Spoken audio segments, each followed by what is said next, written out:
Regular meeting to order for October 10th, 2022. Please stand for the pledge. I pledge allegiance to the flag of the United States of America and to the republic for which it stands, one nation, under God, indivisible, with liberty and justice for all. Happy Columbus Day to everybody. Roll call. Mr. Hyab. Here. Mr. Lohman. Here. And for the record, I note Mr. Heiss's absence.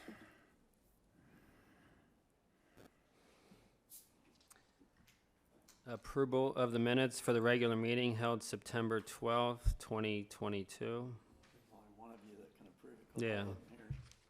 I wasn't here. So you're gonna, Yeah. yeah, you can't. We're gonna have to hold on to it until next meeting. I would know. I don't know if it makes a difference between the chairman and I guess Mr. Trenz's counsel. Mr. Heiss did submit his proposed adjustments to the minutes, which I did. Then Mr. Carter changed and put into the fiscal officer's report. There was 2 clerical errors that he noticed based upon the last meeting.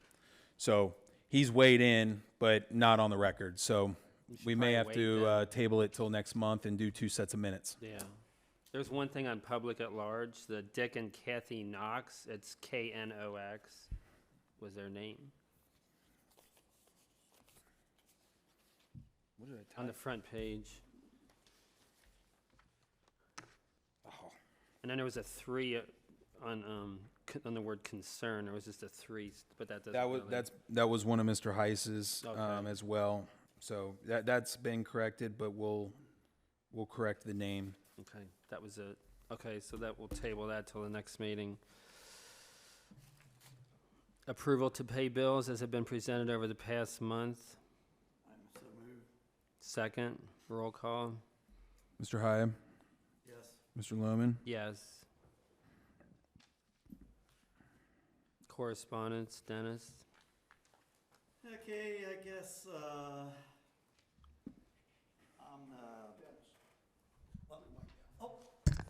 sorry about that. First thing I have is Tom Weedman, and I got a notice that to all Hamilton County Township Association members, there's a meeting Saturday, November the 12th, 9 to 11 a.m. at the Cincinnati Sports Club, 3950 Red Bank Road, Cincinnati, Ohio. And What's that organization again? at the Hamilton County Trustees Municipal Association Municipal members. League. Hmm? It's Municipal League. It's part of it. I had it on my notes too. I didn't write that down on mine. It's like a post-election meeting to meet with newly No, elected. this is different, Oh, it is? It's I think. Or November 12th at breakfast? Okay, Yeah. yeah. Okay, I didn't write down all that specific. I just wrote down Sorry. Okay, and then I got correspondence from Hamilton County Park Commissioners, a great park store. It's Thursday, October the 20th, starts at 8:30 and goes to 2:45 p.m. And it's for them to show the people that they invited the priorities in the park and facility master plan. And it will start at the Winton Center, so they want you to get there maybe by 8 so you can have some snacks and be there on time. Can you repeat the? Day thing, isn't it? Huh? It's kind of an all-day thing. Yeah, they said if you can't make it all day, you could jump Yeah. in wherever you want. Can you repeat the day and time again? The date was October the 20th, Thursday. Yeah, it's at the Winton Woods. It's like Winton a bus Center. tour. Yeah. Wasn't there a cost for that? No, Oh, there wasn't. no. And then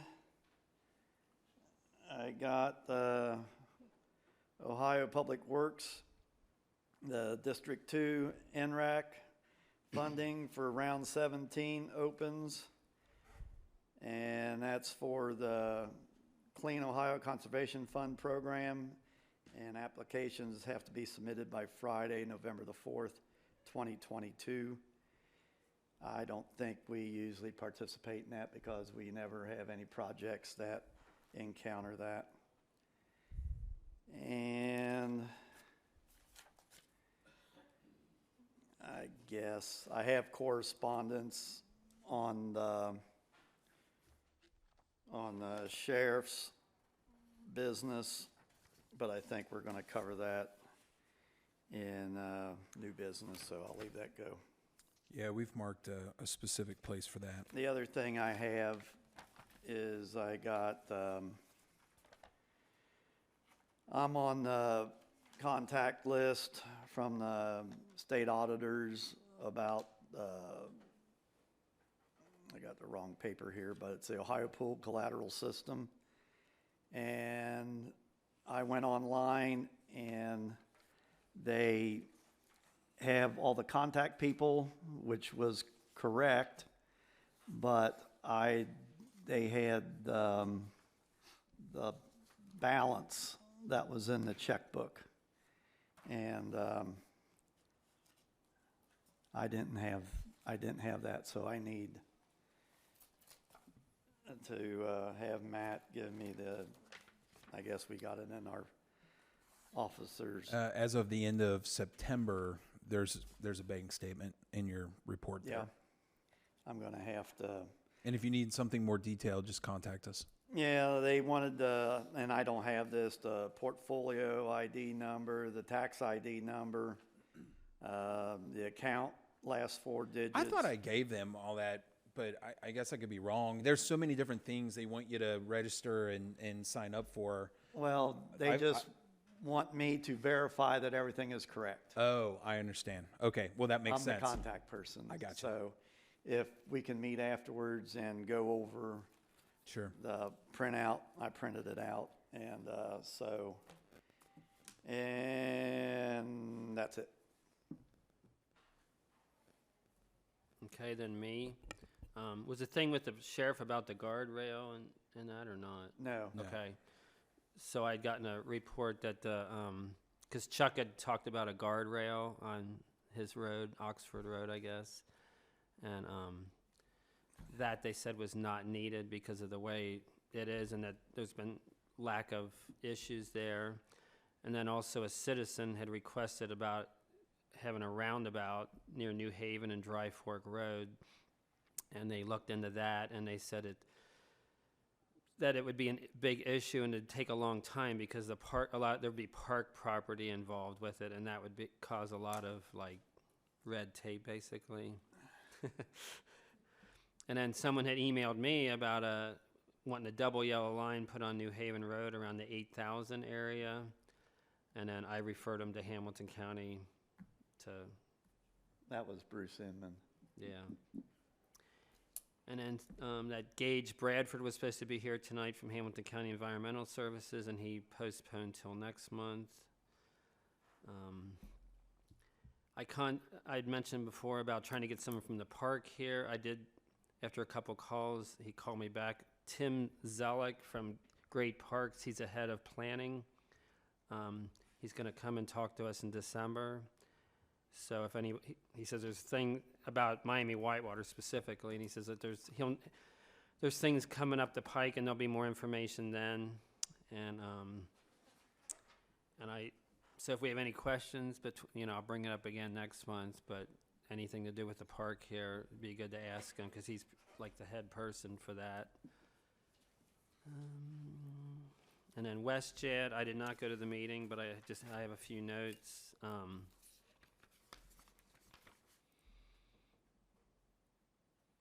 They're supposed to get their new vehicle within 30 to 90 days, which they've been waiting for. They got a new monitor, which is now in service. Still having issues with staffing. So they are paying more overtime for the ones that they have. And then I guess there was a discussion about vacation carryover from year to year. They kind of changed the way they're doing that now. So they cannot carry over vacation from year to year unless there's a special circumstance, basically.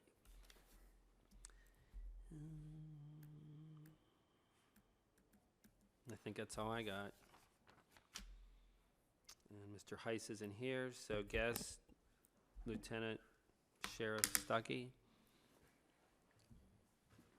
All right, so for the month of September for Crosby Township, we had 9 criminal reports. We had 1 non-criminal report. We had 134 calls overall. Our detectives were assigned 6 cases. 1 was closed. We had 5 auto crashes and 1, we call them OVIs, but DUI arrest in Crosby Township for the month of September. That is all I got. Any questions or? Yes. Good. Thank you. Public at large. I guess you're not going to talk, so. Reports, legal, Alan.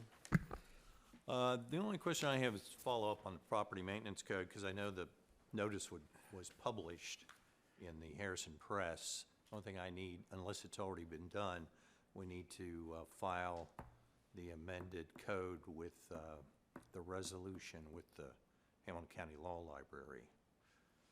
I'll have to get a copy of that from, can I get that from Rick? Anybody know? Probably. I'll locate it.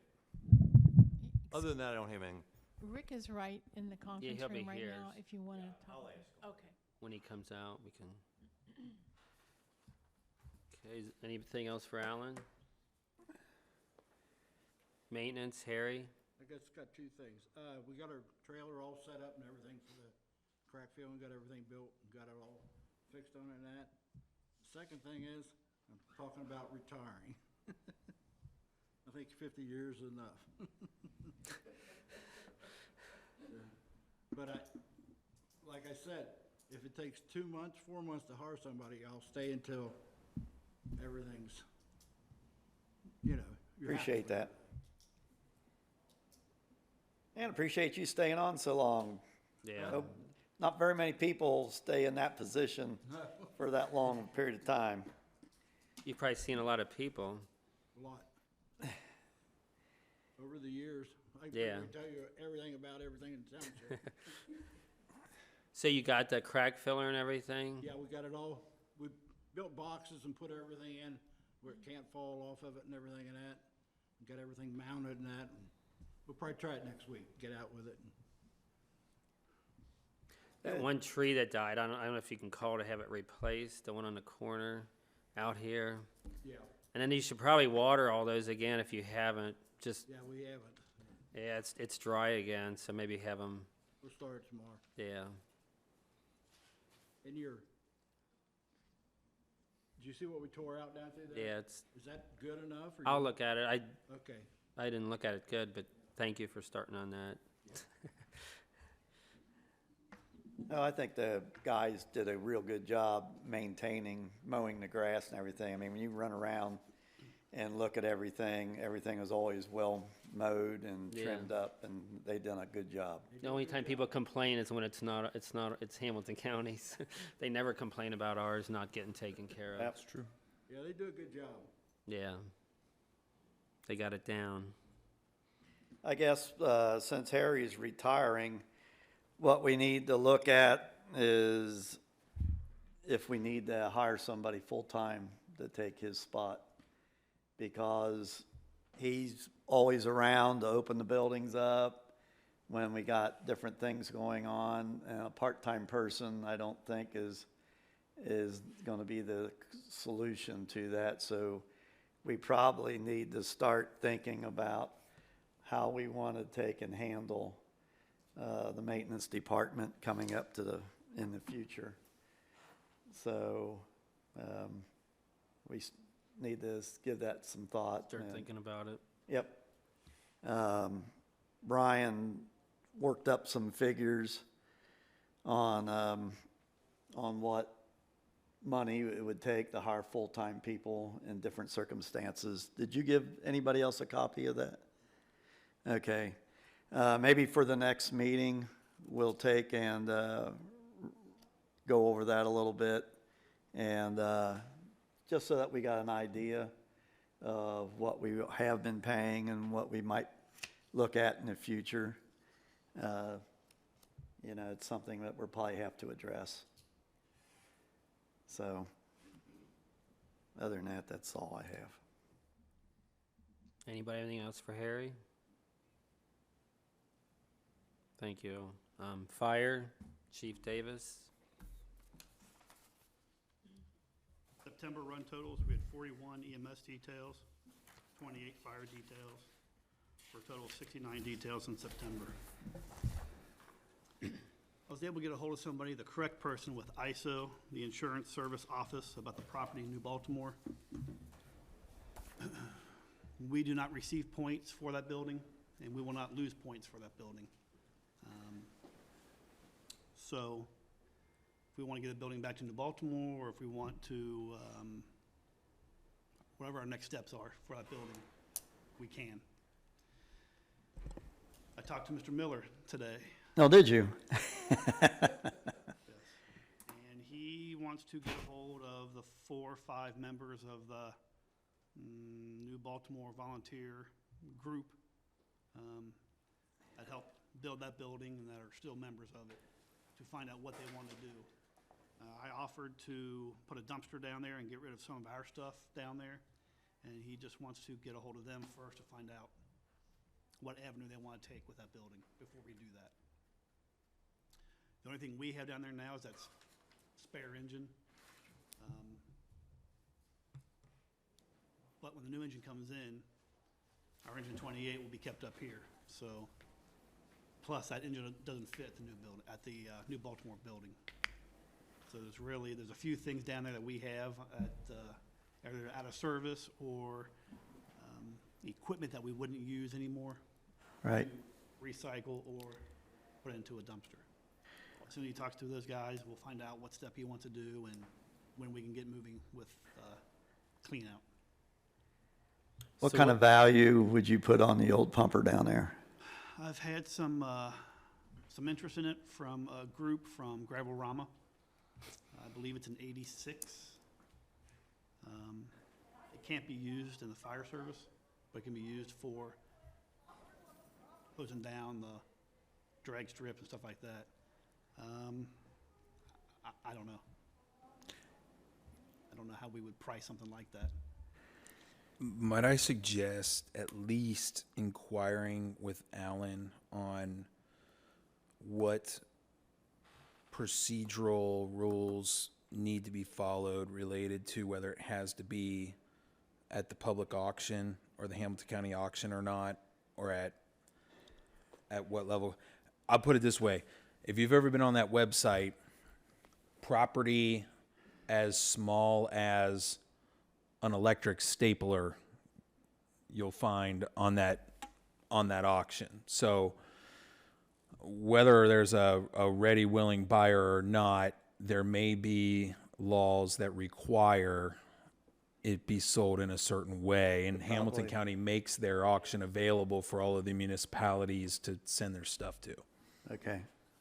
That's It may be something like, okay, if you know somebody, just direct them there, like Right. it's going up on Put this bid day for it. or something like that. Probably has, because has to Yep, be. it's public property, so it probably has to be put out at auction. Yeah, I think there are rules, And that consultation will direct what can go in a dumpster before you actually do it, and what needs to be possibly sold first. Even if it seems stupid, it's the rules. Yep, okay. You know, Mr. Miller wanted just to make sure we didn't get rid of anything from the New Baltimore, from that era. Right. And that's not, we don't want to do that. No, What's theirs is theirs. right, There are certain things down there that we have purchased or we can't use anymore for an auction or for, to recycle or get rid of. yeah, we don't want to take and mess with any of their stuff that they have their name on. We would just be getting rid of everything that, It's ours. when we took over the fire department. Right. So, He did say as soon as he gets back with those 4 or 5 people, he will let you know and myself know, and we'll go from there. Okay, So the 4 or 5 people are just, I mean, there's nothing they really do or anything. They were just part of that, They were- basically. Yeah.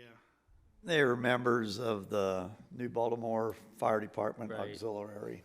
Auxiliary. And so there's, from what I know, there's, talking to Jim, it's like 6 or 8 people that are still alive that's on it yet.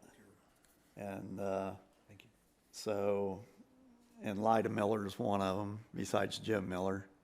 And I don't know who else is all in there, but yeah, they should get together and get a consensus on what they want to do with the building, whether they want to give it to the township or we walk away from it and they take it back over and do something with it. So they need to have that discussion among themselves. Okay.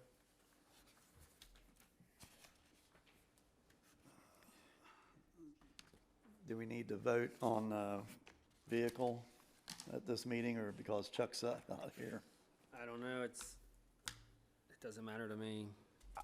I can tell you that they tabled it I know. Because so that you could get here, and now when Chuck was here, now Chuck's not here, and he didn't. No one weighed in on any opinions on the matter. That I just, since I take the minutes, that's what I can tell you. Wait until Chuck? All right. So that's being tabled till November, hopefully. Don't get sick, Dennis. I'll try not to. You're the next one that's I not know. going to be here. Nobody wants to be with me, I said. It's probably been about 3 years since a trustee has missed a meeting until the last 3. That's the way it goes. The last bullet point I have, I want to do a little different. I'm not going to call for an executive session. I think we can talk about the issue here now. I didn't like the language that is being used for the Ohio Revised Code it didn't really fall in that category. I wrote down dismissal, but it's not really a dismissal. Mr. Murdoch has been turned in his resignation with us, Crosby Township, and took a full-time job with another department. When I approached him for a position here, he was in a process and did not move on during that process. That department just lost 2 people and hired 2 more. And we keep lists of personnel for such occasions like that, and he was on the list. So he was one of the personnel that got the position. He gave me a resignation letter on over the weekend. His last day with us is October 27th. That gives me time to either check my list or start a new process to replace Mr. Murdoch. That's why we're not doing a swearing-in ceremony tonight.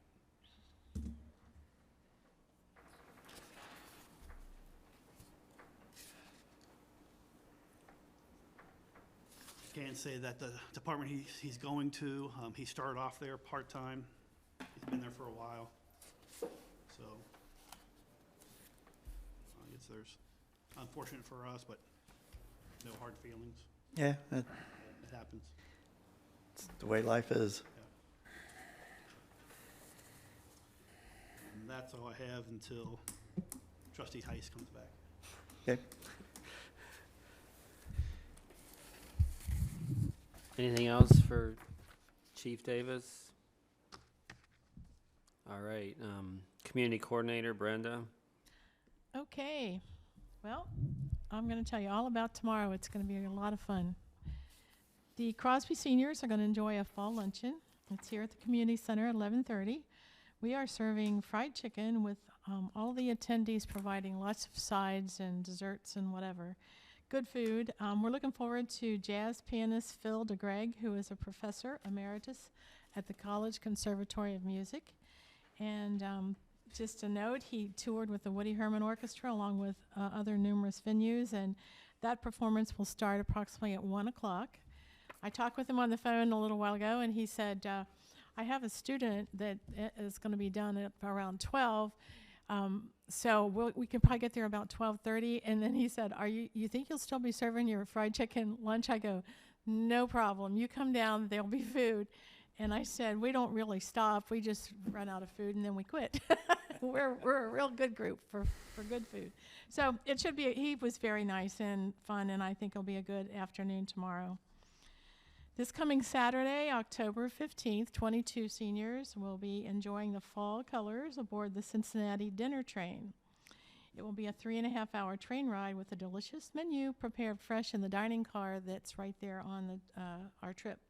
So we will board at 5 p.m., and they're looking forward to that. On next week, as part of our grant, on Wednesday, October 19th at 7 p.m., the Crosby Cafe will present Janice Sunflower Triton for an evening to experience the Native American history and culture. I think it will be a good, interesting thing for everyone. Janice will be here representing the Plains Indians of Oklahoma. She presents her interactive lecture with Native American music and instruments, as well as being a professional French horn musician. So I think that's a real treat as well.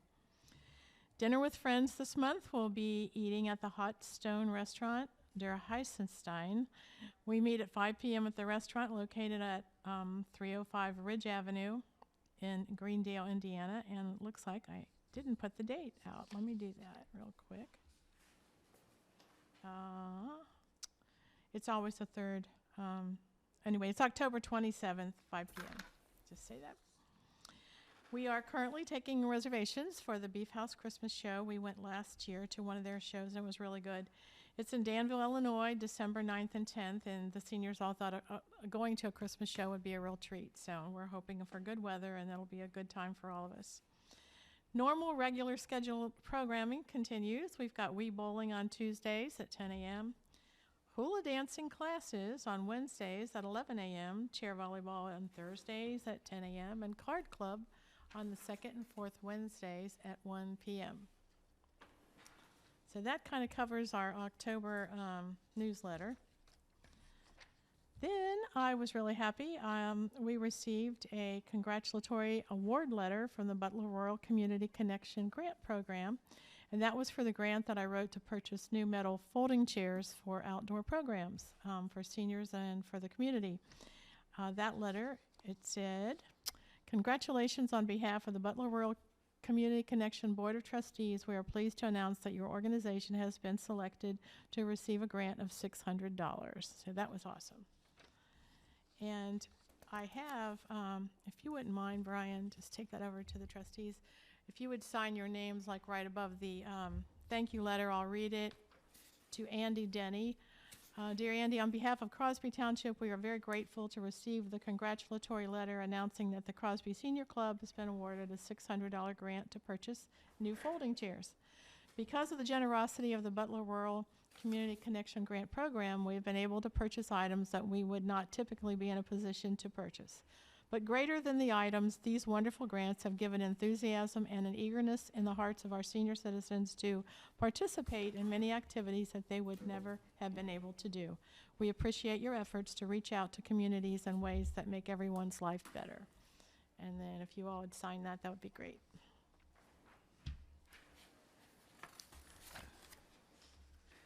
Then the Cold War Patriots were here. They had a very successful day with a good turnout. They were able to, they listened and they informed many of the area residents who came in about the current news through their annual benefits review. And they answered veterans' questions regarding their health benefits, so that was good. Then we had Fernald Community Cohort Advisory Group under the direction of Dr. Susan Penny here. She had a very successful health fair on September 29th, and she asked that I read this letter to the Crosby Township trustees, dated October 6, 2022. Dear trustees and Mrs. Jackson, thank you so much for allowing us to use the Crosby Township Community Center for our University of Cincinnati UC Health Fair. As we arrived, everything was set up just as we had asked. The setting is just about perfect for the health fair, as it has free parking with a flat lot and easy access to the building. The room had excellent lighting. Mrs. Jackson had many great suggestions that we incorporated into our planning. In addition to the 2 physicians, 4 PhD level faculty members, and 4 community members, 24 students worked at the fair. Over 100 community members attended, and about 40% were not former members of the Fernald Medical Monitoring Program. We were pleased to see that profile attendance, since we want the fair to be a service to the entire community. Not only does the fair benefit attendees, but also provides a training opportunity for our graduate students in epidemiology, public health, and pharmacy, and our medical residents. Healthcare workers help people learn about a variety of health issues, including heart disease, learn how over-the-counter medications can interact with prescription medications, receive blood pressure screening, oxygen reading, cancer risk counseling, and urine screening on site. We tested the urine of 19 people and found a high level of glucose in 1 person. We also tested for blood in urine, which may be a sign of kidney damage, and found that 2 had a moderate amount. We conducted blood pressure screening of 41 persons. 19 had a systolic blood pressure above 140, and 12 had a diastolic blood pressure above 90. 9 had an oxygen saturation level of their blood that was less than 95%. Each person screened was given a written report, and we recommended that those with results that may be concerning see their personal physician. We have not yet compiled the results of the evaluation survey, as many took home information for their family members and friends. The benefit extended further into the community. Without your support, the fair would not have happened. Sincerely, Susan M. Penny, PhD, FACE, Professor of Epidemiology, Department of Environmental Health, Director, Center for Environmental Genetics. So that was all impressive. They had a great day, and I think people were blessed by it.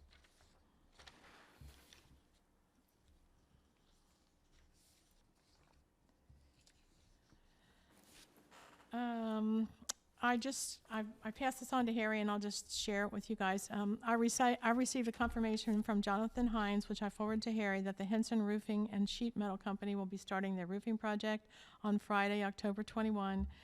And from the way it read, I believe they're removing the rocks off the roof on that day as their first step.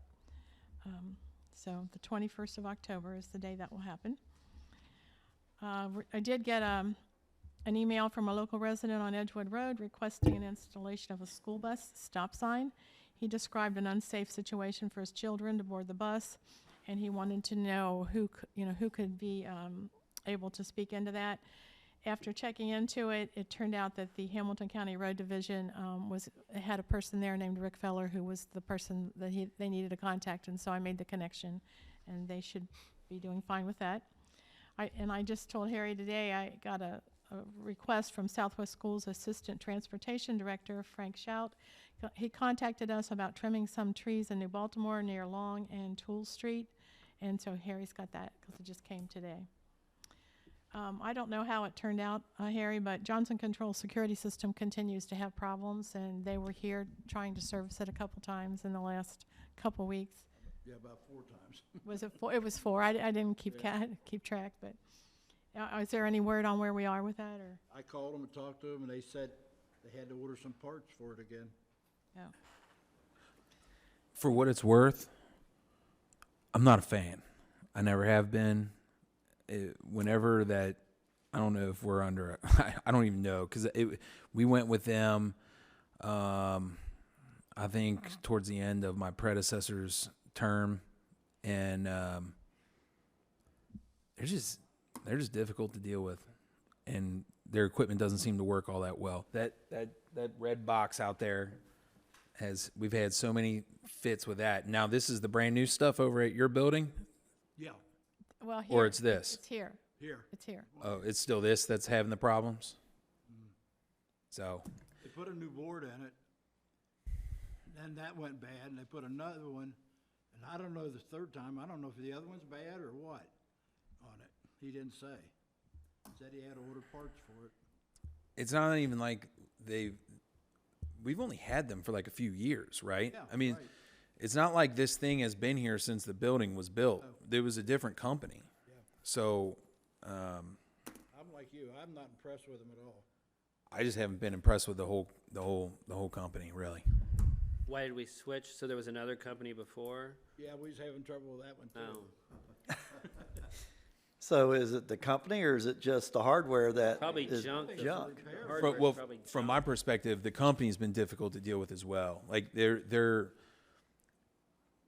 well, just like anybody else. Like they send a bill and like within like 6 or 7 days, like they want all their money and they want it right now.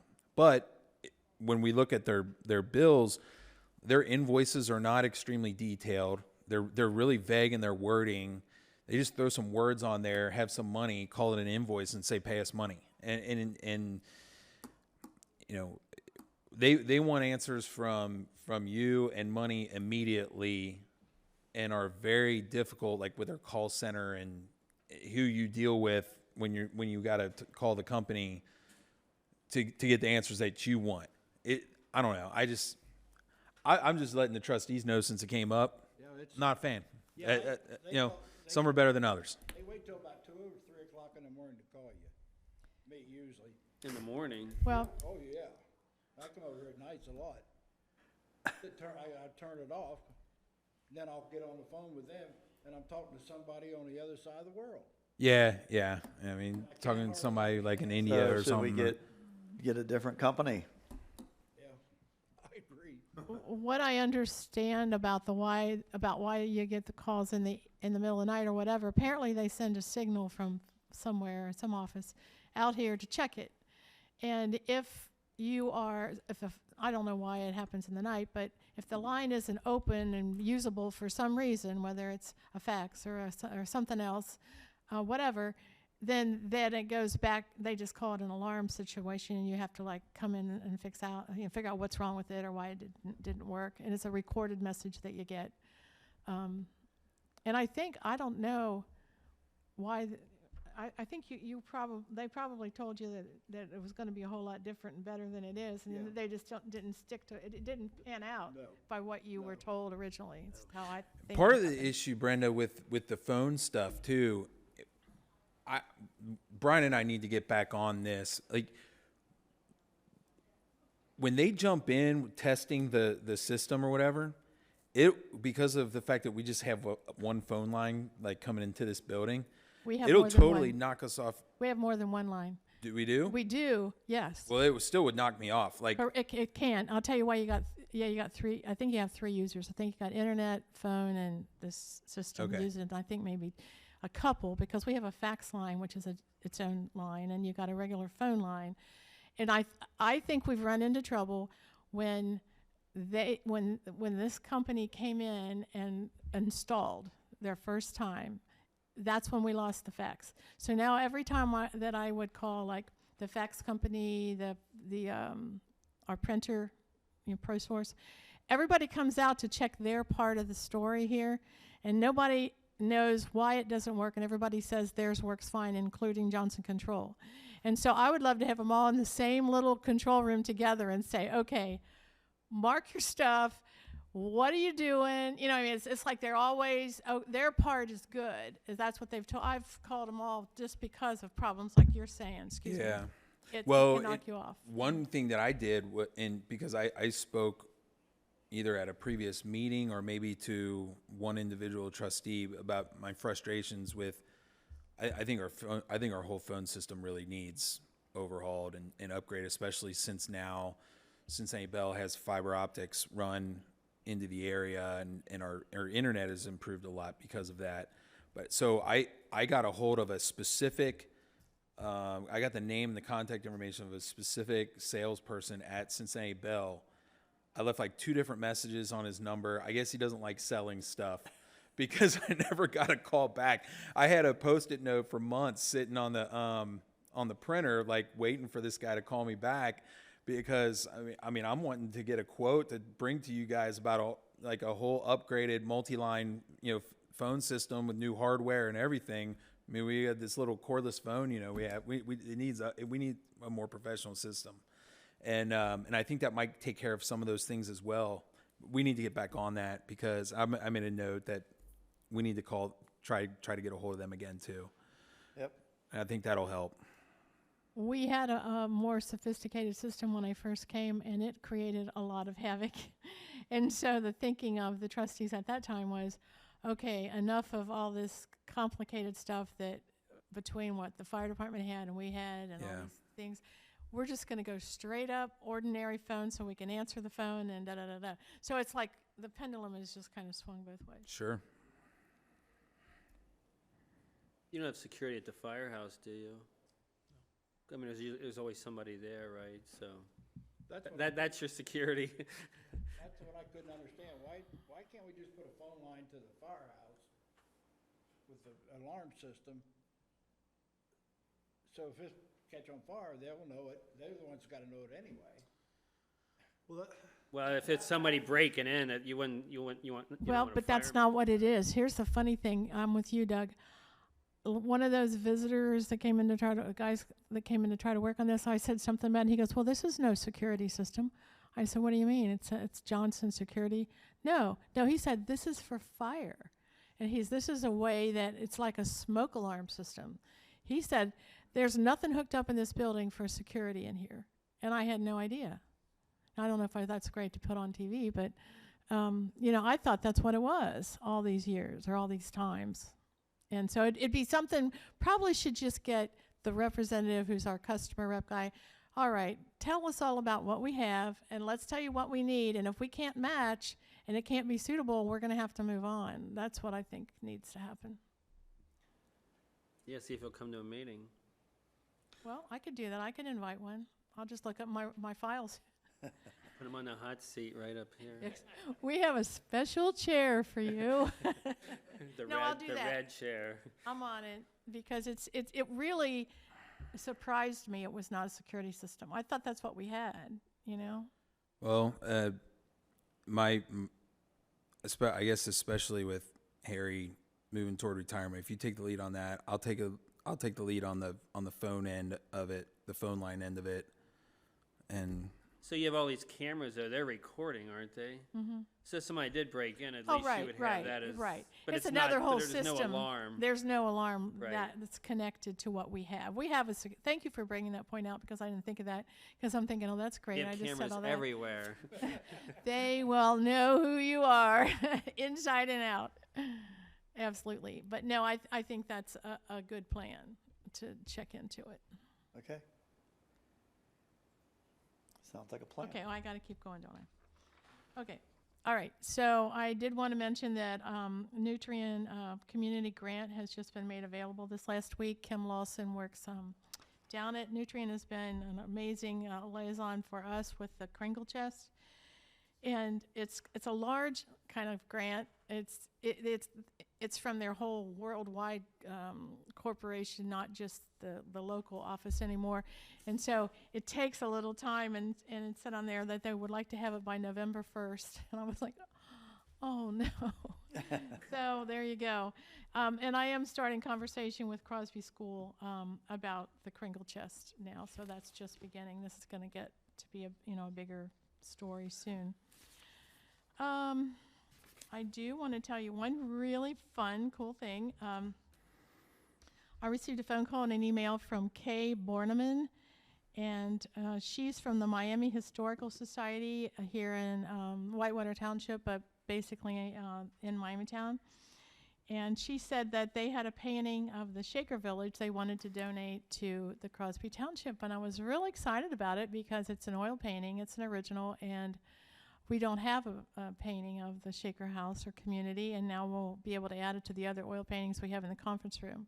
So I'm going to show it to you in just a second, but I wanted you to know that the title that the artist wrote on it was Whitewater Valley Shaker Village, established 1824, New Haven, Ohio. And on the little gold plate, it says, on permanent loan from the Miami Historical Society of Whitewater Township, that it was given to us. The painter was Charles Lape, L-A-P-E, 1913 to 2009 he lived. He was an artist and sign maker, C.J. Lape Sign Company of Miamitown, Ohio. So I'm going to lift it up, and Mr. Cameraman, if you could show it, it would be great. I think it's pretty awesome. So you tell me if that's a good shot for you. Can you get it? date that it was painted, I don't have that. I had to- Oh, the buildings? Oh, Buildings themselves. it was established in 1824. 1824. And actually, if you want to, with your phone, take a picture. I did notice that they have a little sketchy little history right on that little card. That gives you some more history. It was very good. So it's, yeah, I thought it was just awesome that we could hang this in our conference room. Yep, looks good. Passing review. And I think, Yeah, that's really cool. yes, it is. I just thank him for bringing that over and presenting it to us. And, oh, and the only last thing I had to say is I'd just like to have a little executive session after to talk about my hours and just want to work something out with that. That's all I have to say in totality. Now I'm done. All right. Anything else for Brenda? She's just a busy person. Hey, fiscal officer, Matt. All right. Second.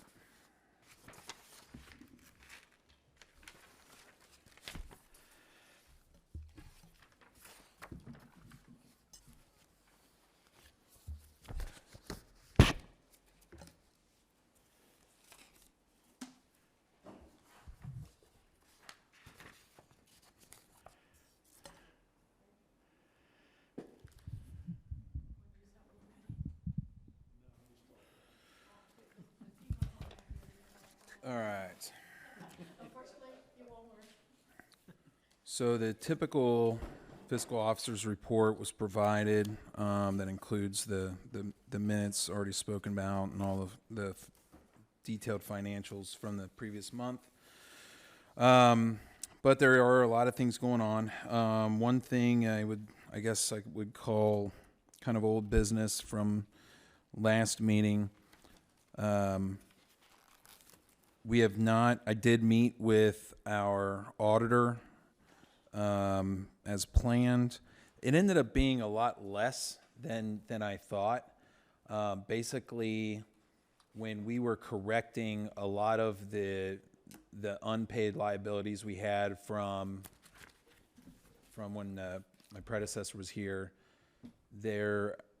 we had to make a decision on exactly how to pay those things. The trustees had already approved it. Basically, a lot of like our tax liabilities and stuff I ended up having to pay them out of the general fund, and the reason was because they were related to withholdings taxes from all different employees, and so any kind of like fees or interest or anything like that, calculating exactly which, even to the hundreds of dollars, let alone down to the cent, on which fund that all of those things should have came out of.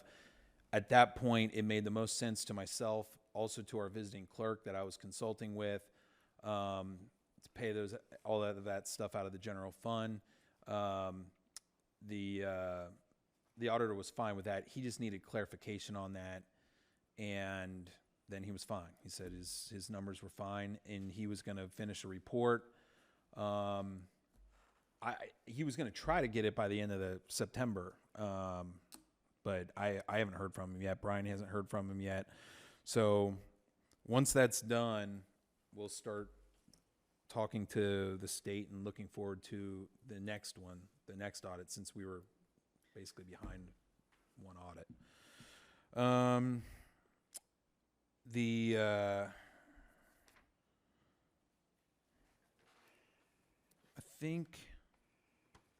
I don't know if this is, I think this is part of what, no, I think this is different. I think it's a different item than what was set to be talked about. Yeah, it's a different roofing company. Hinson Roofing, Brian just updated me and said that we've not got the this updated quote related to caulking on the roof project. So I don't know. They were supposed to get some kind of finalized number. Brian, is that right? Supposed to have it to me today, and we didn't receive it. They were gonna give me there's two quotes. One was based basically just a repair, and the other one was to actually dig it all out and re-caulk it. The digging out was like twice the cost of the first repair, and they were gonna guesstimate like 300 linear feet of repair that needed to be done. I talked to them Friday, they told me they could get me a quote today, and as of 5 o'clock, I don't have a quote. Hold everything. I had an email that I just saw when I came here. But I think there's some confusion here. This has nothing to do with the roof. Do you know that? No. Okay, let's back up a little bit. Yeah, Different issue. Yes. What the roof is the roof, and it's Okay. and there's nothing to do. I apologize. I just No. knew it came from that. Yeah. Okay, so the email, what I did, and well, Harry was here that day, but all I asked as a simple question was, along that lip, you know, about, I don't know, 4 or 5 feet up, there's all this little flaky caulking that's just, it's mostly on just parts of the building, which this gentleman also agreed, Jonathan Hines. I said, is it expensive to ever, you know, what do you do with that? Can you that just be like repainted? What do people do to get so it doesn't look so tacky when everything looks so nice? And so this was a question, and he came back and sent me the answer, and it also had in there when he was going to start, you know, on the roof. Gotcha. So I thought, well, I'll just send it to the trustees so they'll have an idea of when the roof's going to start, and then I explained that this was just me asking a question. And that's something that would need to be discussed and you all would approve or not, based on the fee. And he suggested, I don't think and he said to me, and I think he said it maybe in this email he did return, that the whole building doesn't need it. It just needs it where it's flaked, basically. You know, it's an easy thing. And he talked about, well, the right way to do it is you do this, you dig this out, you do that, And it's so much a foot was what he had offered. So just know that you can look at that, you can think about that another day or whatever, Okay. but it's sort of a separate thing. Okay. Well, all right. I appreciate that. So I don't have any more to say about that. So we don't have a quote for that then? I have it on my computer. I can bring it in here. If you want to know the price, I can go get it. The email, I just got it at 6 o'clock.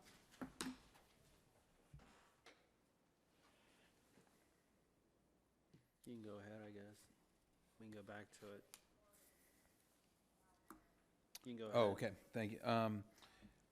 We are still, another old business issue, we're still waiting for an update on the bank from the stolen check issue. It was drama you missed out on, Dennis. We finally got hit by the check ring. Yep. But, you know, we caught it in our regular bank reconciliation process. So the good news is that process works. You know, it's a long process. I mean, my wife warned me. I mean, she even dealt with Fifth Third on hers. She had the same exact thing happen, and she said it took 10 weeks to get anything done on this. And I don't know. My focus is going to be, and if I run into problems, I will certainly reach out to Alan and then see what he thinks about any kind of action. But my number one priority is that the township not be holding the bag for this fraud, especially when we know for a fact that the same exact name was reprinted onto another check, and that Fifth Third stopped the payment on the check, recognizing it to be fraudulent. It's just that they didn't recognize it on our check. Yeah. So, you know, they successfully stopped it from being paid on one, but not ours. And it just like, I'm sure it was on that one, just like on ours, you know, the font's different, you know, I mean, I don't know. So that's the update on that. Another update on an old thing. We're all squared away with Otarma with all of the different bonds, faithful performance, insurance policies. Those are all paid. Everything's current with that.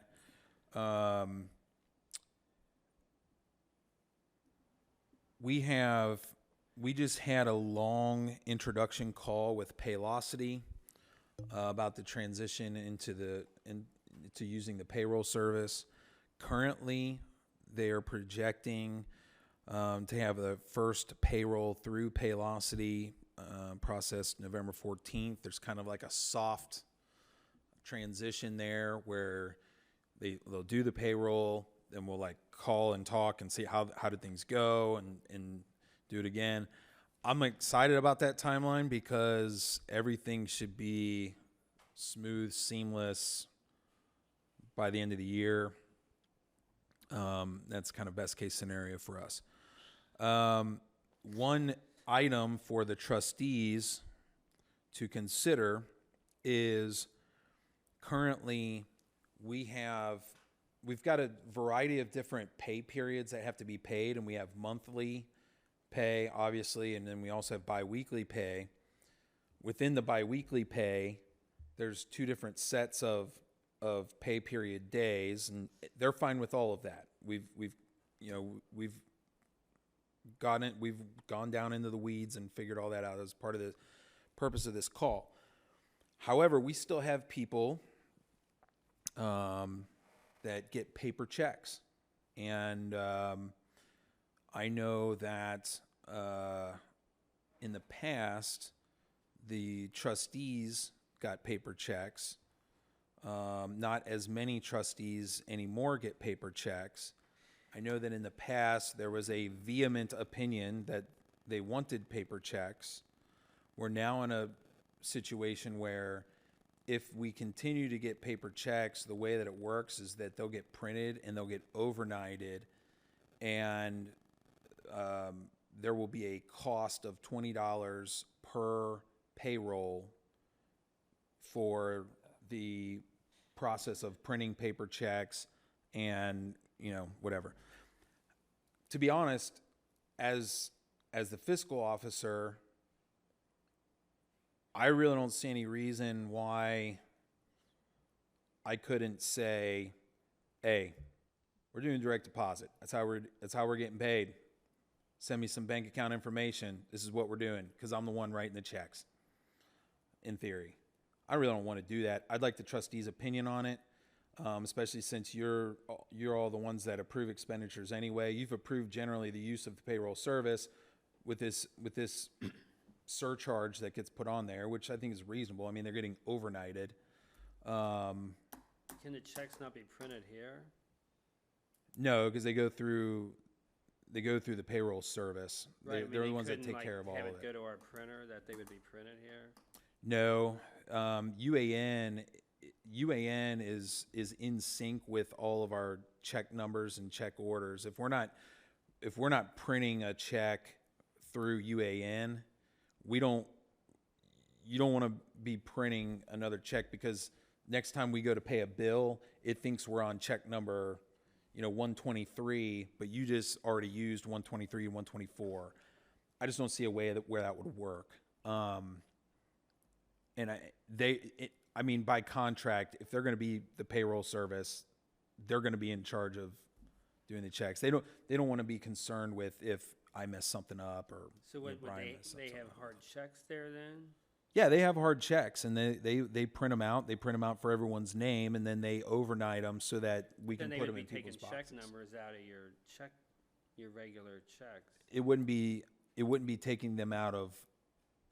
They would have a separate set, or? Yeah, so it would function just like, my understanding is it would, whether it's a hard check or an electronic deposit, it would show up on our bank statement just like currently all of the direct deposits do now, which is one lump amount comes out of our bank statement. And that's in your report. Like if you look in there and you'll see there's an electronic transfer of an amount that represents all direct deposits that comes out of our bank account. That is pretty easily reconciled with our accounting software when we do our bank reconciliation. Now, I gotta be honest with you, I don't know exactly how the bank reconciliation process is gonna work with using the payroll service. I know we specifically went with Paylocity because they had experience in doing payroll service along with UAN, because Whitewater Township had used them and they use UAN for accounting. So that made me more comfortable. It made the trustees more comfortable. But obviously I don't have the optics on it because I haven't done it yet. But my understanding is when it comes out of the bank, whether it's a paper or electronic, it's all going to be one amount that comes out. And that's how it'll be reconciled.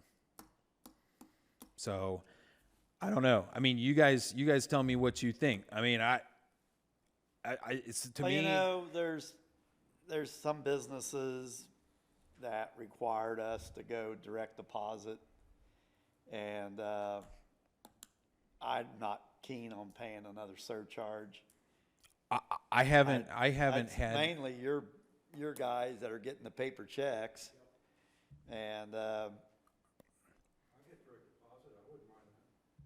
what?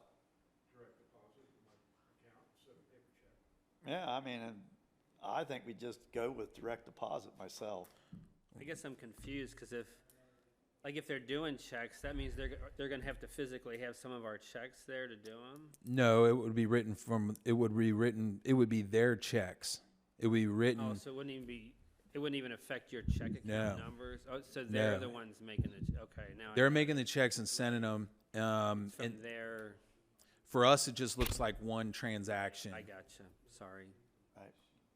But we're paying for their paper and we're paying for their Right. shipping, basically. Right. So I don't know, Mr. Lohman, what do you think? I mean, because I get a paper check, but I mean, I'm not going to throw your business out there, but no, I mean, I don't care. I'm fine with direct. I mean, I can't remember in the last 20 years I've had a lot of jobs, and I can't remember having a job where they didn't say, you're getting direct deposit, right? Your account, it's part of your intake paperwork. It's just like, it's a rule. Yeah. This is how we A get lot of paid. businesses- I know your guys won't like it. Yeah, they will. I said they won't like it. And he said they want, you said the opposite. Oh, Tell what you think, whatever your well, I think they all like their checks because that's their money. Don't go into account. They use that for what, that's their money working on the side. They could open up their own little account though at the bank and put it in there. Yeah, well, I mean, It's that, yeah. I mean, they can. All they have to do is just go to their bank and just get a different account with one number off and make that their direct deposit account. I mean, it's not like because when they have a paper check, it's not like it's like off the record or anything like that. I mean, it's very much on the record. I mean, Right. so. yeah, they're not. It's not like a waitress, squirreling tips or something like that. So, I like my check. That's my money. I know. If I put it in the bank, it won't be my money. I'll tell you it what. will be if it's only your name on the account. Well, I think probably what he's trying to say, you know how if you got $500 and you have a check and you go to the bank, you're holding the $500 cash because you cash the whole thing. And if you get it in your account, you're probably not going to say, okay, I'll take everything right back out of my account. And that's probably how it feels funny. Would you agree? Like it's touching Until the we- money. I'm just saying that's probably where Harry's coming from. Until we change over to, if we're gonna go to full-time help or whatever, let's just pay them. The people that want a paper check, we'll do that for a interim period until we figure out how we're gonna handle, with the help later on. So Yeah, no, I'm willing to compromise on that. no problem. Just do it for a while. Okay, I mean, that's status quo, so it's not anything that needs action. It's just, yeah, okay, I'm just putting it to your guys' attention. okay. Then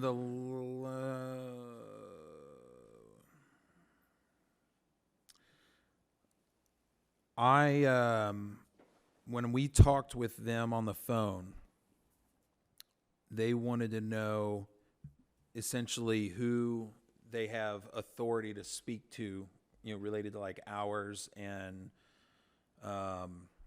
things related to payroll. What I told them, and if you have issues with it, I'd like to know about it. And I can tell them something different. I think that the maintenance stuff, is small enough where, you know, we get the hour sheets from Harry, and, you know, we can put those hours in. We can communicate that with them. I don't think Harry needs to concern himself with dealing with Paylocity.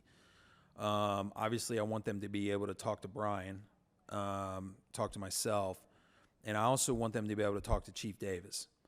Right now, the chief, through their scheduling software and such, he gives me their hours in an electronic form where he has already come up with, based on the hours his guys have worked, what their gross pay ought to be, because we each have an understanding of what each person makes, you know, an hourly wage and such. Yeah.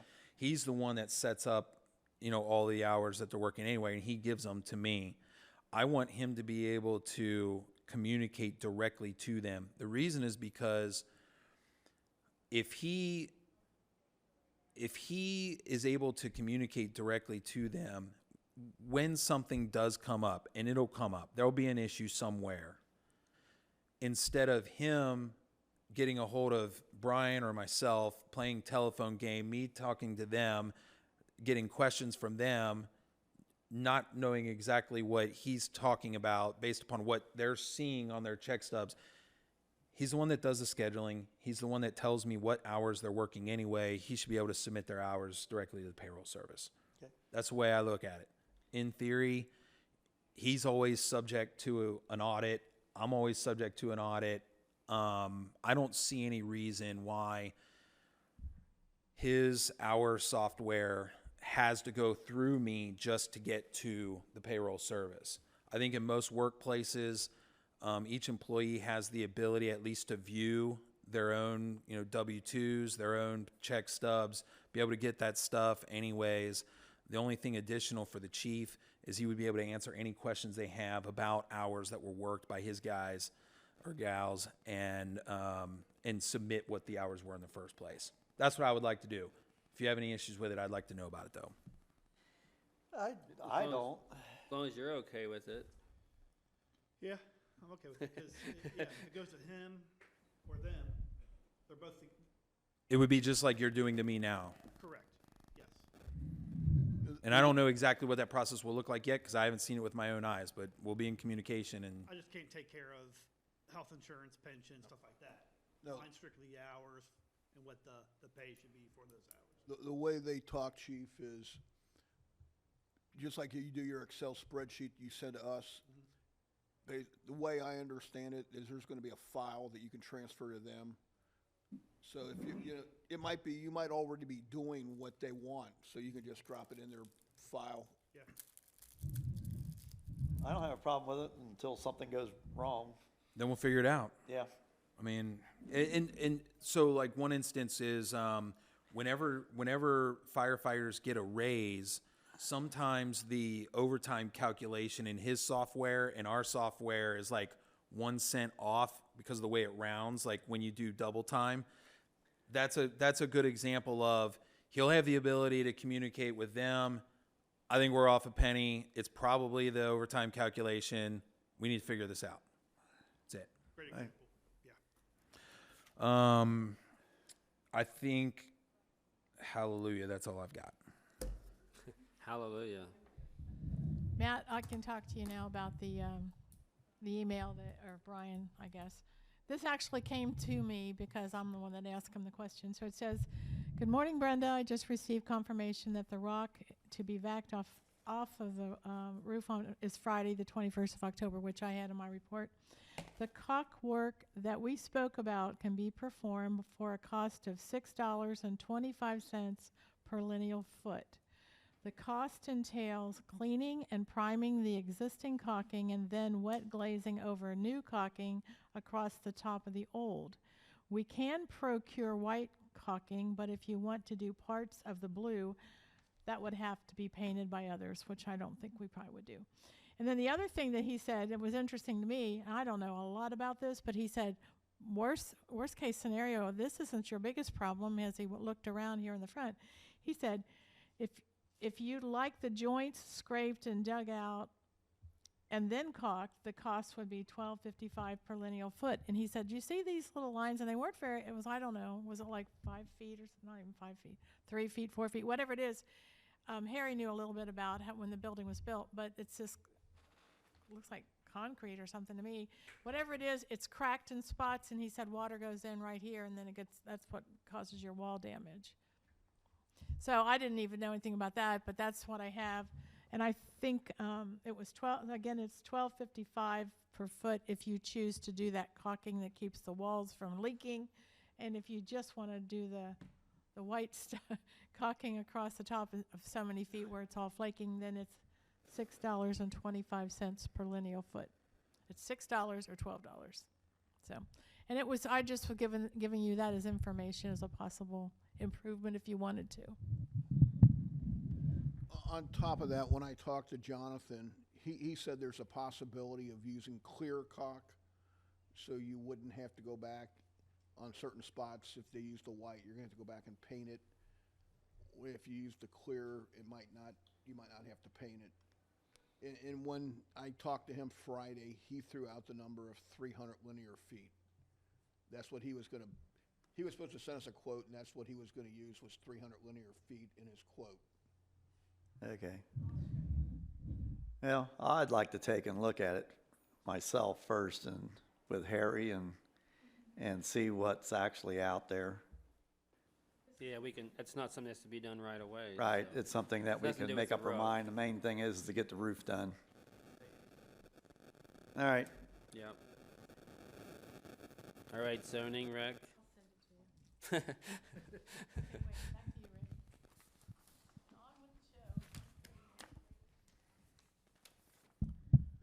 We had but 3 zoning permits issued last month, 2 additions and 1 fence. Right now, the zoning commission is reviewing the zoning book, and they're starting in the beginning, and if there's any revisions, they're going to be talking about it. That's ongoing right now. They just started tonight. And that's all I have. Have you gotten any application for Gene's replacement? I do. And I've got to talk to Alan about this. And then I can make a decision after I Okay. and let you guys do the interview. Well, I'll do an interview, but you'll have to make a decision. Anything else? Okay, thank you. I guess the only thing is when they go through the book, make sure that there's attention paid to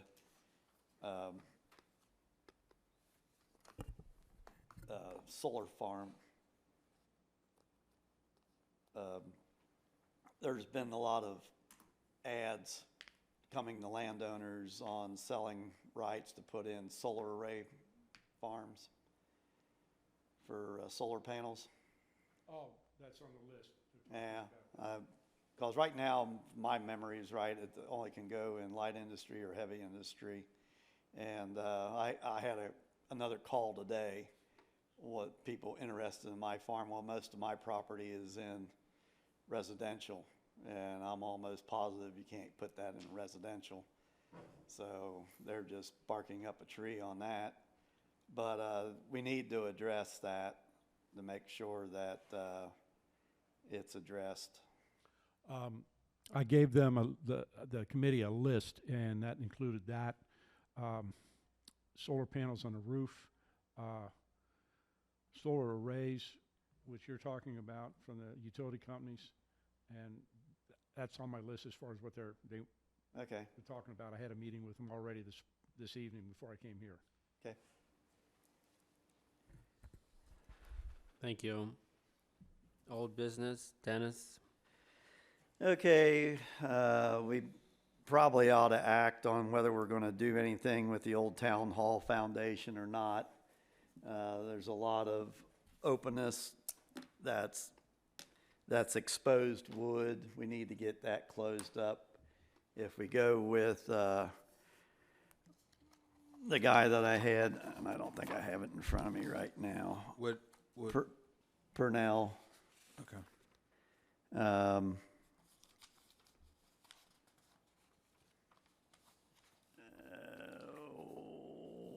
is it? There it is. Did you have a copy of this? Not with me. Okay, Parnell Construction had him out, and he had looked at the building, and the sill, which is a 9x9 on the bottom, has holes in it. He would recommend filling those up with concrete to make it solid, and then install pressure-treated 2x12 around the perimeter of the building to make all that exposed joists and the beam underneath, cover that up, and install Z-flashing, which would take and go up behind the first row of boards and take it out over top of the 2x12 so that no water could get in behind it. If we don't do anything and we wait until somebody gets a grant to redo the whole building, I'm just afraid there's going to be more rot than what needs to be. So, and that's for $5,650.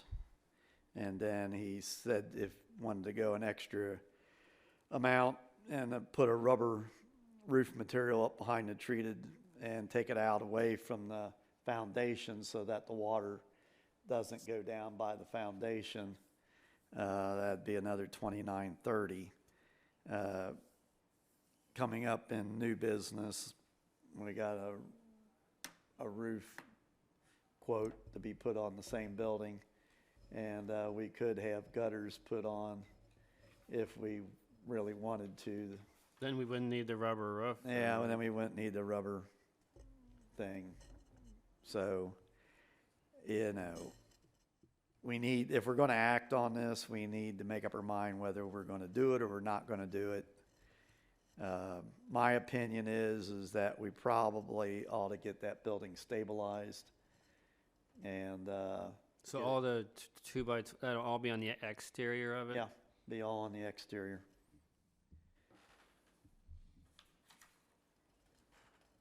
And if we don't, something needs to be done out there to protect it until they write a grant. I'm not going to write the grant. They've been shoving all the material to me. I don't have time to do all that stuff. I was going to hand it over to Chuck, since Chuck's on that committee with them anyway, and he could work with them hand in hand and know what they want. I got enough stuff going on with the road repairs and stuff. I don't have time for that. So would if there were gutters on it, would that kind of stop what's rotting right now, or it still needs to be done right away? It needs to be enclosed. Right now, it's the joists are exposed with the 2x4s that come down from the wall, and we need to get that closed back up, because right now animals could climb in there, and you know, that's my thinking. If we don't, well, then we need to make that shut with something around there. Do we have money appropriated for that this year? Or, I mean, is there? Oh, I think so. When we appropriated for this year, we were very, very conservative, not knowing what in the world the roof was going to cost here. So, you know, we appropriated $120,000 in the general fund buildings account specifically, and the roof came out in the 60s. Right. So That's fine. I just wanted. yeah, to we don't need a resolution for appropriations. It's just a matter of if you guys want to do it and what you want to do. You have an opinion on that, Harry? Or I know. Yeah, I think we should do it. The water comes directly off the roof, right straight down to the side of the building. There's no gutter. Yeah, I know. We got to do something, and you know, Yeah. the roof is coming up, and we're going to address that too. I think another thing to keep in mind is, you know, when you look at the money of it, you could argue every rainstorm something's not done, it gets worse. And you run into a situation of where not only the repair might be worse, but it sounds like the building could start to become a hazard that Oh, the it's- township does not want to deal with. And I'm talking about like a liability hazard. You know, you don't want someone stepping through a board or something Well, like it's, Getting you hit know, by a it's wreck. just, it needs to be stabilized. If we're gonna keep the building, that. Yeah. we need to stabilize it. Right. Otherwise, you just tear it down. Right. That's kind of my point. 'Cause So- you run more risk as time goes on, obviously. Why make a motion to spend the 5650 and then maybe look into putting gutters on it so that we wouldn't have to spend the other 2930? Well, Yeah. that's going to come up in here other discussion. Right, Right, just do the 5650. yes, Is that your motion? yes. I'll second it. Roll call. Mr. Hyam, Yes. Mr. Lohman, Yes. Does that have to be signed? Hmm? Does that have to be signed? Yeah, it needs a signature on it. So we can, Doug ought to sign it. he's got a copy, so we got two copies. That number's still good, right? It should be. If it's not, we'll have to redo it. Have you got anything else? No. Okay. Somebody gonna say something? Oh. Old business, I just had a couple things. I followed up with the Kathy and Dick Knox that were here, were complaining about it, Sam's, and they did call Hamilton County, and they are either they said that that is an issue, and it's up to the person that owns the building, which is not the Sam's. So I guess they have to do something about it, to have that marked as no parking. And that's all I have for old business. Mr. Heiss is in here. And then new business, Dennis, to continue on. Okay, Rosemeyer Roofing, I think everybody's got a copy. I have the original here. I think, Dennis, just so you know, I can put that in minutes or give it to you, or this came to our office. They have the Systems Plus package, they have the Silver Pledge package, and then they have the Golden Pledge package. I would just stick with the Systems Plus package. I don't think we need all the extra workmanship, backing by GAF.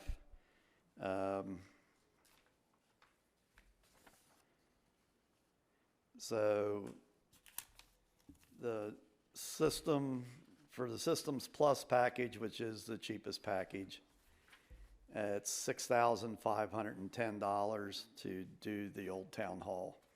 And I looked at the roof down there, and there were some shingles are missing, and the roof has seen its day. And so we need to get a new roof on it, and then that'll be good for 30 years. Do you think we should get another bid, or? Well, they've been pretty good on their bids. I had my house done with it, and another neighbor, and they were reasonable, so, 6510 if you want to try somebody else. Oh, I don't know, it's a small, simple building. I mean, there's no valleys or anything. Right. It's- But shingles have gone up. I know. Yeah. And I would, I guess, request then about having would they be the ones to put the gutters on? Yeah, I mean, I would take and, I would have them do a quote with gutters separate.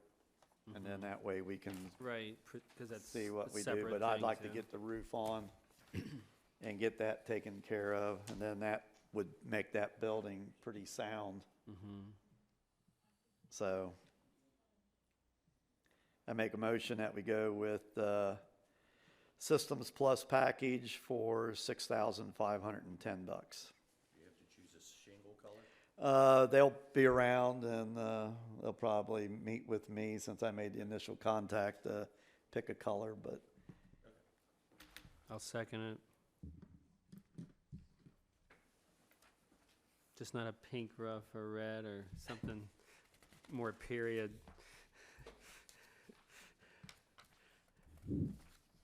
Ready for a roll call? Roll call, sorry. Mr. Hyde? Yes. Mr. Lohman? Yes. Harry has a historical fact related to the roof he'd like to share. I put that roof on there for $600. And you have a lifetime warranty on that?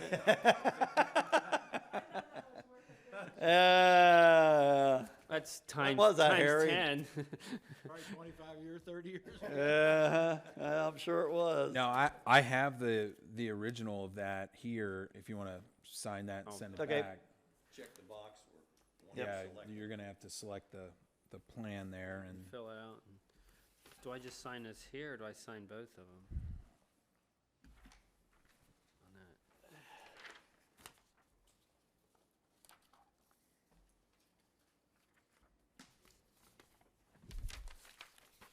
Almost looks like both, but Yeah, you gotta sign them both because this one is stuff up there, so I think you have to sign it both places. you're still in new business? Yeah,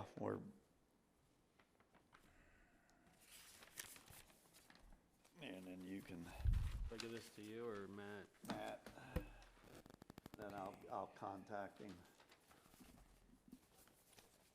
And you gotta sign that down there. On the deputy sheriff program, I get my notes here. All right, when I got back from my worldly travels, I got contacted by Paula Murphy from Channel 9 News about the county commissioners meeting on 9/20, and where they were discussing that the 3 West Townships were not paying their fair share for the sheriff patrols. And I went to 2 of the meetings where they had proposals, and it was to my understanding that there were proposals out there, but nothing was down in concrete. So I took and sent an email to Denise Driehaus, the commissioner, about the matter. And then she sent my email to Jeff Aluotto. I guess that's how you say his name. How do you spell that? Aluotto. So I think I'm pronouncing it close. And then he emailed me about the situation, and this is what he had to say. He said, "We are exploring best way to divide service and billings between those far west townships as well as Cleves, North Bend, and Miami Township. I think we are getting close to a concept that might work for everyone, and we hope to get back to everyone with a workable proposal this fall." So, you know, when I sent my email, I sent it with my understanding that it was proposal, and he said everybody was right because he was getting feedback from Harrison Township and Whitewater. And so they're exploring how to divide up stuff so that we can afford sheriff's patrol out here, whether it's 1 patrol or 24 hours or whatever. He hasn't gotten back with me, and nobody's contacted us out here, so I guess we'll wait and see. Going to that, I got a hold of Brian to see about what we had in our budget, and then he got a hold of Matt, and they took and worked out some figures. And if you want to go over that right now, or do you want to Yeah, just no, sit on it? No, I would. And I know Chuck watches the meetings, even the ones that he's here, so I would like to go over them. Yeah, simultaneous while you were having those different communications, I saw the news story once it broke. Brian had alerted me to it actually. And I was not contacted by the reporter I think maybe Brian was, but what the reporter, I know the reporter quoted me something that I had said from a February meeting, like from just like watching the video or. She quoted me also. transcript. She had, Both at the meeting. You know, our local reporter that's here, if she has any questions, she calls me. I would have been happy to talk to this woman. But anyways, I guess that's her prerogative. In the meantime, I made contacts with folks at my full-time job at the prosecutor's office. I spoke with some, really some high up administrators in the office. I spoke with the chief of the civil division. I spoke with an attorney in the civil division that actually, I don't know if he monitors it. I don't know how much negotiation he does, but he keeps track of all of the county agreements between municipalities, townships, and the county. Since prosecutor's office, represents the county in most things. I was able to get some numbers. One thing that I did pull away from that meeting is that I do think it is accurate that, especially after that meeting, that the rest of the communities around the three townships very much resent the fact that the three townships in the northwest corner don't pay for any patrols, and they do. Whether that's a supplement to their own police force, or if it's like Miami Township that has one patrol, they contract for that. Recently, Cleves actually disbanded their police department and now contracts with the sheriff for a minimal amount of patrol coverage. But I can tell you, in the general community, whether it's closer to the city or out in the burbs, they really resent us for that. I guess, oh well, but that's just a point of information. We looked at, this is historically, and this is kind of the nature of the comment that I was quoted on in the February meeting. I know for a fact, in recent history, basically, it seems like this comes up every time that comes around time for the sheriff to budget for the next year, no matter who the sheriff is, no matter what political party the sheriff is from. It comes up because all of the different agencies in the county are pulling from a pie, and this always comes up in the conversation.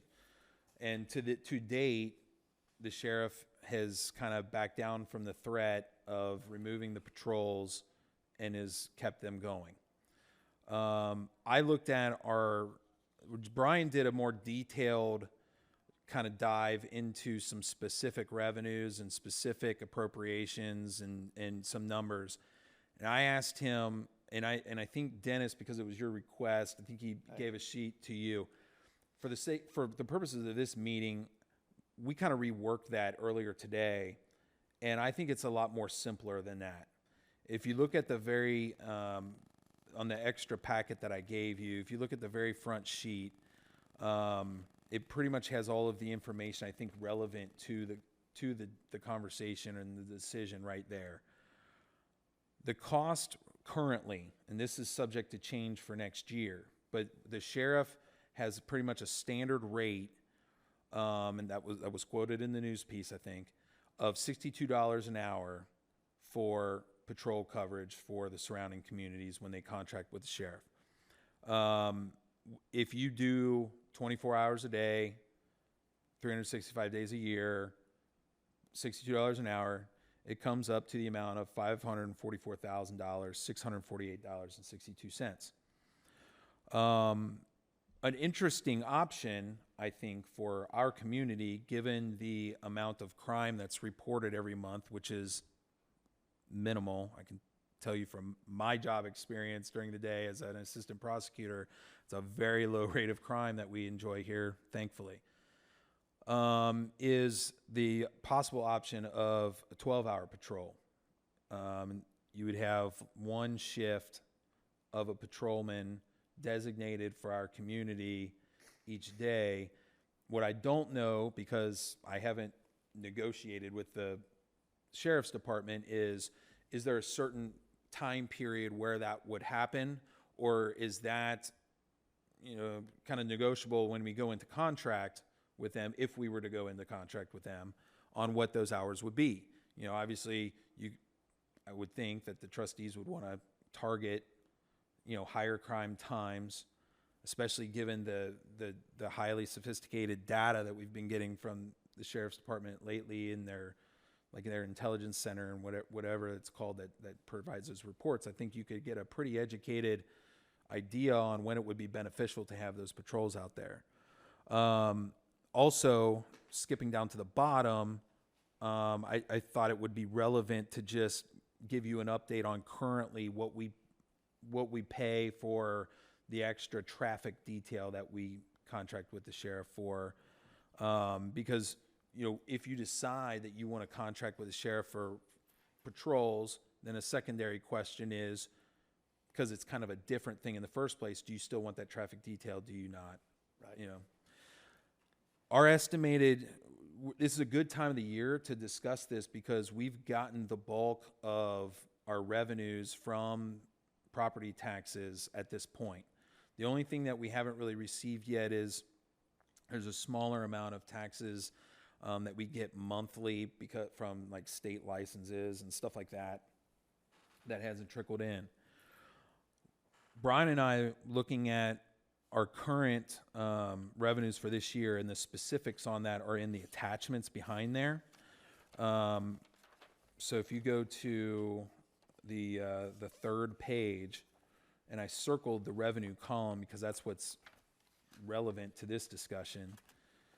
The revenues, and this is just for general fund. This isn't revenues overall to the township. That has nothing to do with the fire district or anything like that, because obviously this contract would be paid for out of general fund.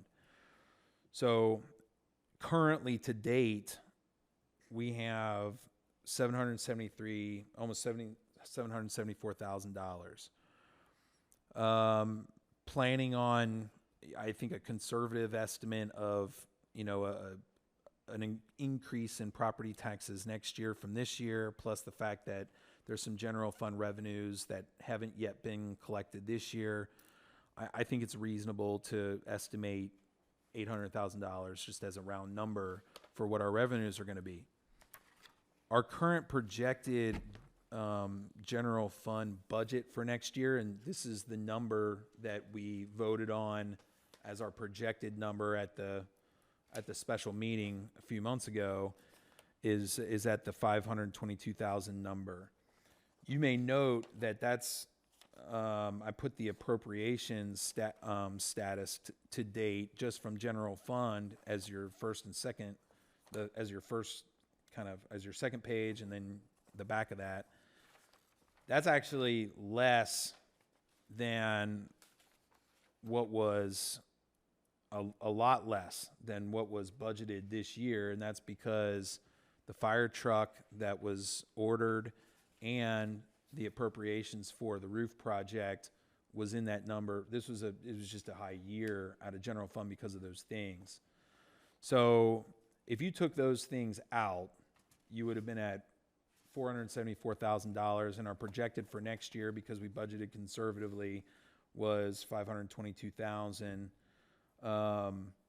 You do the simple math, and you're looking at, in the general fund next year, of a surplus of almost $278,000.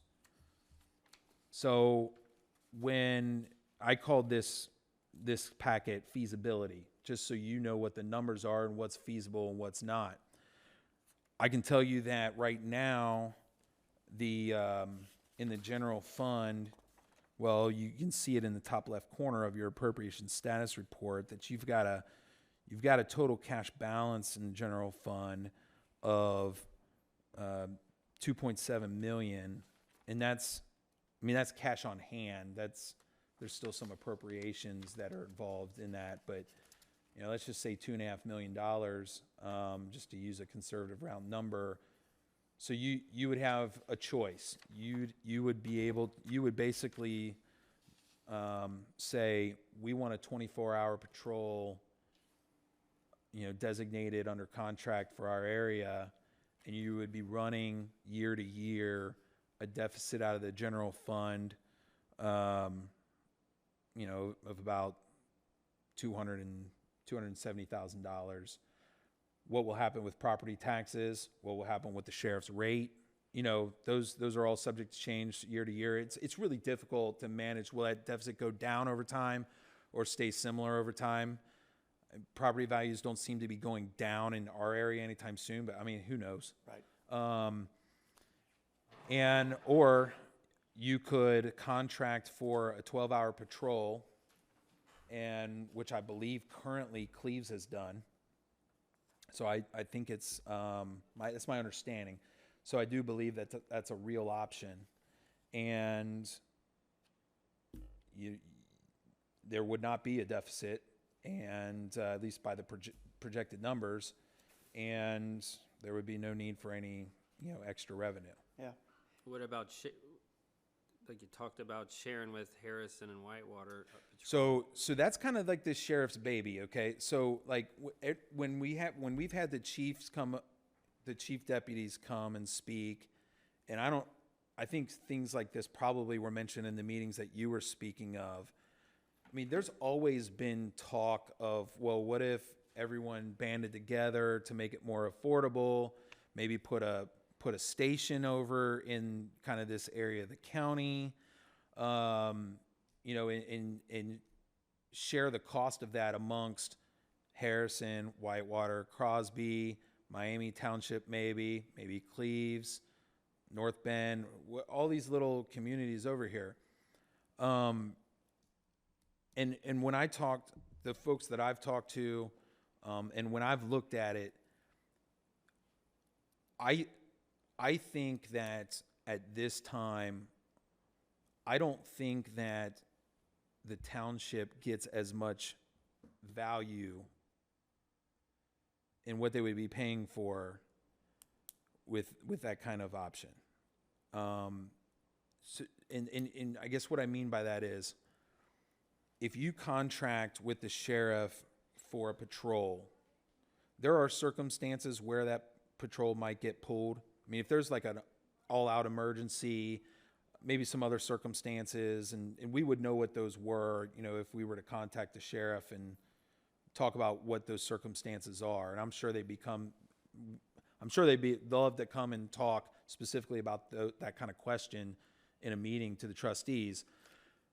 But other than that, you have a designated sheriff, deputy sheriff for your community, in your community, patrolling. As a matter of fact, if you're on the road, you might notice that you might see a sheriff cruiser and it says Sycamore Township actually on the cruiser. Yeah. Or whatever. So if like right now, they have 3 patrols for the western townships, but anytime if they're short, like across the county wide, or something's going on, if they need extra hands on some kind of specific duty that needs to happen, they're relatively quick to pull from the folks that are patrolling our area. And that happens a lot. And that's just from me talking to the deputies that patrol the areas. Like sometimes they'll sit in our parking lot. I'll see them in the community. I've talked to them, and they've told me that. It's not so much the case when you're contracting with them to patrol your area. If you're banding together with other communities, you're not necessarily banding together with those communities for one per area. I don't know how many it would be. They're just going to say, we're patrolling these areas out of this station, and then they're just going to do their police thing. It'll be interesting to see what they come up with. I mainly just wanted to see what kind of funds we had available, so that when they come up with a program, we know right away if we're gonna be able to afford what they're gonna put to us or not. And, so this information is what we need so that when they come forward with a proposal, we're better versed on what we can do. Yep. And I appreciate you bringing these figures up, you and Brian. That's, you know, we'll see what they got cooking, and we'll have some answers right here on what we can afford. Yeah, I can tell you. I can also tell you from a financial perspective, the comments directly from the one trustee, I think from Whitewater, his comment was, you know, if we could, we would already be paying it. I think he made some kind of comment like that. And I don't know their financials, you know, but those are your plain numbers for ours. This is the first time since I've been a trustee that this came up, and so, you know, we'll deal with it. I didn't know if it was being swept under the carpet over 10 years or if this was a new program that they brought out and were putting out for townships to get on board with or whatever. So this is all new to me, and since we're getting more information, we'll be able to act when they come up with a proposal. Yeah, it happened, the last time it came up was right before you came on. It was, I don't know if it was, I think it was right before my term started, because I actually, when it came up and they were talking about it and it hit the news, I actually wrote, as a citizen, before I was here, I wrote a handwritten card to Sheriff Neal, just asking him, hey, don't leave us hanging. You know, like, we like having you. So, Okay. it comes up. Got anything else? No. I got what I was after, All right. and we're sitting better. Okay. New business, I don't have anything. Mr. Heiss is in here. Other concerns? The only thing I might have is vote November 8th, and then I'm sure everyone's aware, but if they're not, that there's a group, Friends of the Whitewater Shaker Village. I know they had a couple open houses. They maintain those two buildings that we got the picture of. They're always looking for new members. If anybody's interested in joining and helping them out, they would be happy to have you on board. And that's all I have. I put on the agenda, I was hoping to get a date, just kind of looking ahead of time for our organizational meeting. Chuck's not here. It's no problem tabling that question till next time. I can cross that out. But I guess just note that next meeting we'll need to get that scheduled so I can get notice out. Mm-hmm. Anybody else? Lieutenant Stuckey, you know anything to say, or you're just bystander? Just keep her mouth An shut. let it innocent go. bystander. I have a question for you. How many patrols are currently in this area? Is there one that travels Crosby, Harrison, and Whitewater? Is that the way it's currently set up? So basically, we have one in Cleves, one in Miami Township, and then the county car. There's a county car that backs up those two cars, and then we have 2 cars out here. 2 cars? But if something happens, everybody comes. I mean, so Sure. we actually have, what is it now, 5 cars out here. So it's you know, something happens, and then we pull them from everywhere if it's so Right. severe. I didn't know if there was just 1 car, but you said there's 2 cars that travel these 3 townships. Okay. All right. All right, so our next regular Hey, wait, sorry. we gotta go. Does Brenda want Oh, to yeah. go into executive session? Thank you. Make a motion. You have to specifically say what the Right. reason is. We're gonna move to go into executive session to talk about Brenda's hours that she's putting in for the township. I'll second it. Hi, Roll call. Yes? Bowman. Yes. Well, we're going in a different room anyway, so. So we need to make a motion to go back into regular session? Correct. I make a motion that we go back in the regular session. Second.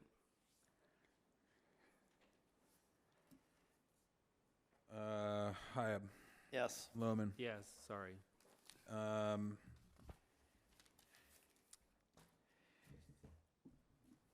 And I guess, So we're, would it be fair to say that there's no action that needs to be taken following that, Mr. Loman? I yes, guess. it's pending. Okay. All right, so, Maybe we adjourn.